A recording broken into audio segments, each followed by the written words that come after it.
नमस्कार दोस्तों। कैसे आप सभी पारा शिक्षक को लेकर के और सहायक आचार्य को लेकर के कई सारे मामले जो लगातार आते रहते हैं। ऐसे में आज हमारे सामने सहायक आचार्य भर्ती को लेकर के एक बहुत ही बड़ा आदेश आया है।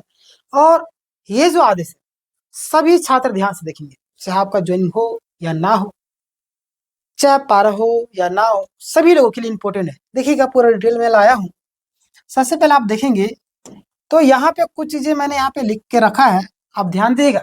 सहायक आचार्य भर्ती को लेकर के एक लेटेस्ट अपडेट आई है। सैलरी को लेकर के बड़ी अपडेट है, यानी कि ये किस चीज से रिलेटेड है? सैलरी से रिलेटेड। यानी कि देखिएगा, यहाँ पे सहायक आचार्य सैलरी की जो तैयारी है ना, शुरू हो चुकी है। लेकिन बिना विभागीय आदेश पूरा किए, मतलब कि किए, सैलरी नहीं मिलेगी। आपका जो भी आपका जांच के लिए गया सारी चीजें, जो आपका बिना विभागीय आदेश के बिना आपका ये सारी चीजें नहीं होगी, है ना। जो भी होगा आपका विभाग का आदेश है वो कंप्लीट होने के बाद ही आपका होगा, है ना। सबसे जरूरी शर्त की जीपीएफ यानी कि सामान्य भविष्य निधि अकाउंट खोलना होगा, है ना। देखिएगा, मैं पूरा डिटेल आपको बताऊंगा कैसे कैसे क्या हुआ। सैलरी कब से मिलेगी आपको, है ना। सैलरी जो है कब से मिलेगी, तो आप ध्यान दीजिएगा। जब तक जीपीएफ अकाउंट नहीं खुलेगा तब तक सैलरी किसी भी हाल में जारी नहीं होगा, है ना। समझ में आ गया यहाँ पे? जब तक ये क्लियर नहीं होगा तब तक किसी भी हाल में जारी नहीं होगा। और सभी जिलों में यही नियम लागू होंगे, चाहे आप किसी भी जिले से हो, मैटर नहीं करता। आपके लिए ये सारी चीजें होनी चाहिए, है ना। आगे हम लोग देखेंगे, यहाँ पे ध्यान दीजिएगा आप लोग कि जिला शिक्षा अधीक्षक यानी कि डीएससी पलामू का पत्र है। मैंने सारा डिटेल वहाँ पे पत्र से निकाल करके यहाँ पे नोट डाउन किया है, तो आपको देखना होगा यहाँ पे, है ना। देखिएगा, पत्र जारी किया गया, सेवा में भेजा गया किसके पास? सभी प्रधानाध्यापक यानी कि सभी डीडीओ को, निकासी एवं व्ययन पदाधिकारी। ठीक है, जो जो उस पत्र में था ना, मैं सारी चीजों को पॉइंट बाय पॉइंट लिया, है ना। यह पत्र पूरे झारखंड के सभी जिलों में लागू होगा, इतना तो आपको आप पता होना चाहिए, है ना। आगे देखिएगा, पत्र का नियम क्या था, है ना। मतलब कि पत्र का जो आपका विषय वस्तु क्या है। सबसे पहले नवनियुक्त जो सहायक आचार्य है जीपीएफ का खाता खुलाने के संबंध में, है ना।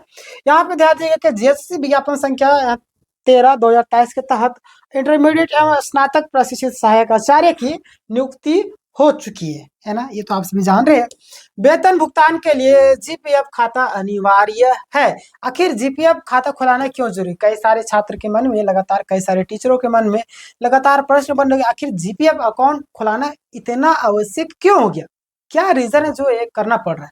तो मैं आपको बताऊंगा। देखिए, वेतन यानी कि सैलरी भुगतान के लिए, यानी कि आपका जो पेमेंट है वो, है ना, बिना जीपीएफ के वेतन नहीं मिलेगा। सभी नवनियुक्त आचार्यों के लिए जीपीएफ खाता खुलाना अनिवार्य है ना। क्लियर हो गया यहाँ से? चलिए आगे हम लोग बढ़ते हैं। यहाँ पे ध्यान दिया कि जीपीएफ फॉर्म भरने वाले की जानकारी क्या क्या है। अगर आप भरते हैं तो क्या क्या चीजें लगी। सबसे पहले आपका पिता का नाम होगा, जन्म तिथि, नियुक्ति तिथि यानी कि अपॉइंटमेंट डेट, आपका ज्वाइनिंग नहीं, समझे, अपॉइंटमेंट जो डेट, ध्यान देगा क्या लिखा हुआ, अपॉइंटमेंट डेट, ज्वाइनिंग नहीं। ठीक है, सेवानिवृत्त तिथि यानी कि 60 वर्ष पूरे होने वाले महीने तक का अंतिम दिन का भी लिखना होगा। क्लियर हो गया? श्रेणी यानी कि कैटेगरी, कौन सा कैटेगरी में आप है, एसटी एससी ओबीसी जनरल जो भी हो। फिर आपका पैन नंबर चाहिए, है ना।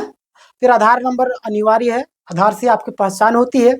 देखिए, पदस्थापन विद्यालय का नाम, ये सारी चीजें होने चाहिए, है ना। डॉक्यूमेंट यानी कि डॉक्यूमेंट होने हैं। डेपुटेशन स्कूल में से जीपीएस नहीं खुलेगा, यानी कि और आपका जो है ग्रेड पे, है ना। ध्यान दीजिएगा, आप लोग कब कब तक कितना मिला। 1 to 5 का बात करें तो हम लोग 2600, उसके बाद आपका 6 to 8 का 2800, है ना। क्लियर? आगे बढ़े। और बेसिक पे आपको बात करें तो 25,000 पे 1 to 5 में मिलेगा, और आपका 6 to 8 में तो आपका 29,200 का। क्लियर हो गया? आगे हम लोग बढ़ते थे। यहाँ पे ध्यान दीजिएगा कि पे लेवल, है ना, पे लेवल जो आपका किसके अनुसार है, बैंक खाता संख्या आपको जो रहेगा, आईएफएससी कोड, ये सब डालना होगा, नॉमिनी का नाम, ये सारी चीज जो है, ये बेसिक डिटेल आप सभी जानते हो, ईमेल आईडी वगैरह ऐसे। अब हम लोग बात करते हैं कि जीपीएफ फॉर्म के साथ लाने वाले जो दस्तावेज, यानी कि लगने वाले जो दस्तावेज है वो कौन कौन है ना। यहाँ पे आप देखिएगा, नियुक्ति पत्र की छाया प्रति, है ना, यानी कि जेरोक्स, प्रधानाध्यापक का हस्ताक्षर व मुहूर्त जहाँ पे। क्लियर हो गया? आगे बढ़ते हैं। कर्मचारी का हस्ताक्षर, और उसके बाद यदि आप स्वयं प्रधानाध्यापक हैं तो आप स्वयं साइन, मुहर, है ना, साइन और मुहर क्या करेगा, कीजिएगा। क्लियर हो गया? आगे बढ़ते हैं। तो यहाँ पे ध्यान दीजिएगा, अब्सेंटी, है ना, ध्यान देगा, अब्सेंटी को लेकर के क्या बातें निकल कर आने की, अब्सेंटी कब और कैसे हटेगा। सभी जिलों में अलग अलग तिथि है। सारे जिले में आप किसी जिले में तो आपको पता चल जाएगा। कुछ जिलों में आपका 20 से 21 तारीख दिया गया, कुछ जिलों में आपको 24 से 25 दिया गया। क्लियर हो गया। चलिए आगे हम लोग बढ़ते थे। आप ध्यान दीजिएगा यहाँ पे कि जब, है ना, जब अन्य शिक्षकों का एब्सेंटी हटेगा तो उसी समय आपका भी हटेगा। यहाँ से क्लियर हो गया। आगे बढ़ते हैं हम लोग। कुछ दिक्कत होगी तो आप कमेंट करके बताइएगा, मैं आपको सोल्यूशन दूंगा।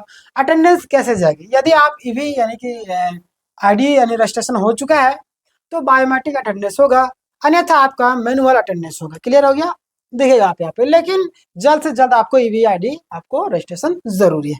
महत्वपूर्ण चेतावनी आप सभी के लिए, ध्यान दीजिएगा। बहुत सारे छात्र इन सारी चीजों को नेग्लेक्ट करते हैं, तो ध्यान देना यहाँ पे। आप देखिएगा ईवी आईडी और जीपीएफ में देरी सैलरी में बड़ी समस्या हो सकती है।